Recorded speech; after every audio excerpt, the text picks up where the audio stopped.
guys, I was reading this book, The Atomic Habits, written by James Clear. And मैं आपको इस first chapter की summary बताने वाली हूँ, the surprising power of atomic habits. So let's start. These are there some summary points. So what does first point tells? Habits are the compound interest. Habits हमारे लिए compound interest का काम करते हैं. एंड हर दिन गेटिंग 1% बेटर, हर दिन अगर 1% अगर आप बेटर हो जाते हो, देन पूरे ईयर के 365 डेज़ के बाद you will be better 365 then the other days. तो हर दिन अगर आपको एक दिन में खुद को बेहतर बनाते जा रहे हो, then your entire year, at the end of the year आप बहुत ही ज़्यादा बेटर पर्सन बन जाओगे. Second, habits are double edged sword. Habits जो होती हैं, हैबिट्स डबल एज स्वॉर्ड की तरह काम करती है, जिसके दोनों तरफ धार होती है. अगर आप इसका सही इस्तेमाल करते हो तो ये आपके लिए काम करेगी, अदरवाइज़ ये आपके ही अगेंस्ट हो जाएगी. सो हैबिट्स को हमें पॉजिटिव वे में यूज़ करना है ताकि ये हमारे लिए काम करें. Third, small changes often appear to make no difference until you cross a critical threshold. मतलब छोटे छोटे एफर्ट्स ही आगे जाके हमारे बिग गोल्स को अचीव करने में हेल्प करते हैं. कोई भी गोल एक ही दम से अचीव नहीं हो जाता है. छोटे छोटे गोल्स, छोटे छोटे चेंजेस ही हमें उसे अचीव करने में हेल्प करते हैं. लेकिन ये छोटे छोटे चेंजेस भी तभी इफ़ेक्टिव होंगे जब आप एक क्रिटिकल थ्रेशोल्ड के एफ़र्ट को पास करोगे. ऐसा नहीं बहुत ही कम और ज़रा सा एफ़र्ट आप कर रहे हो. आपके पोटेंशियल के अकॉर्डिंग आपको थ्रेशोल्ड के थोड़ा सा ज़्यादा वर्क करना है. The most powerful outcome of any compounding process are delayed, you need to be patient. और जो कंपाउंड इंटरेस्ट की तरह हैबिट्स काम करते हैं, इनका जो भी बेनिफिट होता है वो थोड़ा डिले ज़रूर हो सकता है, थोड़ा लेट ज़रूर मिल सकता है, बट आपको पेशेंट रहना होगा. जिस तरीके से एक बैम्बू ट्री पे अगर आप डेली वाटर ऐड करते हो तो वो ग्रो नहीं होता है, और एक दिन सडन ऐसा आता है कि वो पूरा का पूरा ग्रो एक ही दिन में हो जाता है. तो हैबिट्स इसी तरीके से वर्क करते हैं कि हम रोज़ वर्क कर रहे होते हैं, हमें लगता है कुछ भी अचीव नहीं हो रहा है, एंड एकदम सडन से हमें अचीवमेंट मिलती है, जिसे लोग अक्सर ओवरनाइट सक्सेस कह देते हैं. Next, N atomic habits is a little habit that is part of larger system. Atomic habit सबसे छोटी हैबिट होती है.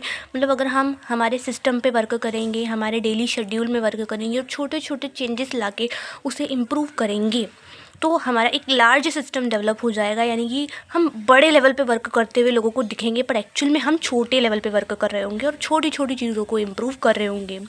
जस्ट एन एटम्स, जिस तरीके से एटम्स मॉलिक्यूल के बिल्डिंग ब्लॉक होते हैं, उसी तरीके से हैबिट्स हमारी सक्सेस का बिल्डिंग ब्लॉक बनाती हैं. If you want better results then forget about setting goals. अगर हमें बेटर रिजल्ट चाहिए होते हैं तो हमें गोल्स को भूलना पड़ेगा. बट यहाँ ये कहने का मतलब है कि लोग एकदम से गोल को सेट कर लेते हैं कि ये मेरा गोल है, मुझे ये चीज़ अचीव करनी है. पर क्या वो चीज़ सच में वो अचीव कर पाते हैं? वो अचीव तब तक नहीं कर पाएंगे जब तक वो अपने सिस्टम पे वर्क नहीं करेंगे, जब तक वो प्रोसेस में वर्क नहीं करेंगे और उस प्रोसेस को इन्जॉय नहीं करेंगे. फॉर एग्जांपल, आपने ए नाम का कोई भी गोल अचीव किया, आप सोच रहे हो आज अचीव नहीं हुआ, कल अचीव नहीं हुआ, परसों अचीव नहीं हुआ, and at the next day भी वो अचीव नहीं हुआ. तो एकदम से सिर्फ गोल सेट करने से ही वो अचीव नहीं हो जाता है, बल्कि हमें उसके लिए सिस्टम सेट करना पड़ेगा. उस गोल तक पहुंचने के डेली रास्ता बनाना पड़ेगा एंड डेली उस रास्ते पर वर्क करना पड़ेगा. ठीक है, इनका ये कहने का मतलब है पहले आप गोल सेट करो और उसके लिए डेली उसका प्लानिंग करो एंड उसका एक रास्ता बनाओ जिससे आप फॉलो करो. ठीक है, तो आपको डेफिनेटली गोल मिल जाएगा. ठीक है, बट बार बार गोल के बारे में सोचने से हम ओवर थिंक कर लेते हैं, जिससे हम प्रोसेस और सिस्टम पे वर्क नहीं कर पाते हैं. You do not rise to the level of your goal. सिर्फ गोल सेट करने से हमारे स्टैंडर्ड और लेवल हाई नहीं हो जाते.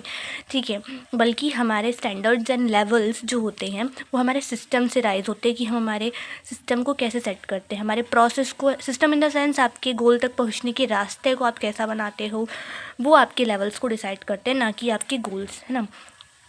So this is the summary. अब मैं आपको इसके हाईलाइटेड पॉइंट्स बता देती हूँ.